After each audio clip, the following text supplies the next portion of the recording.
اب ایک ترغیب دی ہے، حضرت ابو ہریرہ رضی اللہ تعالیٰ عنہ بیان کرتے ہیں کہ رسول اللہ صلی اللہ علیہ وسلم نے ارشاد فرمایا، جس نے اپنے ماں باپ کی قبر کی ہر جمعے زیارت کی یا ان میں سے کسی ایک کی زیارت کی، یعنی سے والدہ ہی فوت ہیں صرف یا والدی فوت ہیں، تو اللہ تعالیٰ اس کی مغفرت کر دیتا ہے، اور یہ لکھ دیا جائے گا کہ یہ بری ہے، آزاد ہے، گرفت سے، جہنم سے آزاد ہے۔ معجم الصغیر کے اندر یہ روایت بیان کی گئی ہے۔ اس لیے میں اپنے دیکھنے والوں سے گزارش کرتا ہوں، اگر پاسبل ہو تو ہر جمعے اپنے والدین اور کوئی ان میں سے ایک فوت ہوا ہے تو ان کی قبر کی زیارت کیا کریں اور ان کے لیے وہاں دعائے بخشش و مغفرت کریں، کچھ بھی قرآن پاک وغیرہ پڑھ کر ان کو ایصال ثواب کریں، تو انشاءاللہ بروز قیامت ہمارا یہ آنا جانا، یہ مشقت اٹھانا، تکلیف اٹھانا باعث مغفرت بنے گا، اور انشاءاللہ پھر ہماری جو نسلیں ہیں، ہمارے بچے ہیں، وہ بھی چونکہ طرز عمل اپنے بڑوں کا دیکھتے ہیں، تو کبھی ہمارا انتقال ہوگا تو یہ بچے بھی انشاءاللہ آ کر اسی طرح زیارت بھی کریں گے اور ہمارے لیے راحت کا سامان پیدا کریں گے۔ ایک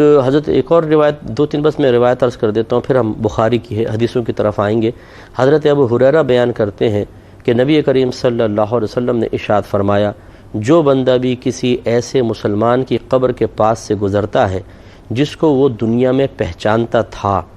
پھر اس کو سلام کرتا ہے تو وہ قبر والا بھی اس کو پہچانتا ہے اور اس کے سلام کا جواب دیتا ہے۔ یہ تاریخ دمشق کبیر کے اندر یہ روایت نقل ہے۔ تو اس کا مطلب یہ ہوا کہ جب ہم قبرستان جاتے ہیں اپنے والد کی، والدہ کی، بھائیوں کی یا بہنوں کی قبروں پر، یا دیگر کوئی رشتہ دار یا دوست جیسے ہیں، تو وہ ہمیں پہچان لیتا ہے۔ اس کا مطلب یہ ہوا کہ اللہ تبارک و تعالیٰ نے مرنے کے بعد بھی احساس و شعور باقی رکھا ہے۔ یہ نہیں ہے کہ بالکل انسان بے حس ہو جاتا ہے، کیونکہ جسم تو بظاہر بے جان ہے لیکن روح تو ہے، روح تو فنا نہیں ہوتی، اور اس کا تعلق کچھ نہ کچھ جسم سے قائم رہتا ہے، کیونکہ اللہ تعالیٰ کی طرف سے نعمت یا عذاب یہ روح اور جسم کے مجموعے پر وارد ہوتی ہے۔ عذاب دونوں کو ہوگا اور نعمت کا اثر بھی دونوں ہی محسوس کریں گے۔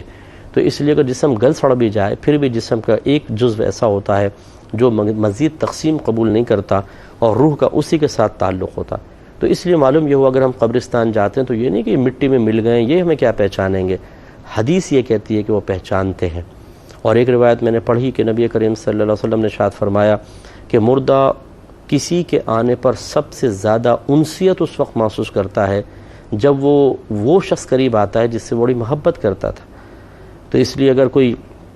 آپ کا قریبی ایسا رشتہ دار آئے یا آپ کسی ایسے کے پاس جائیں جس سے بہت انست اور محبت ہے، سب سے زیادہ اس مردے کو خوشی ہوتی ہے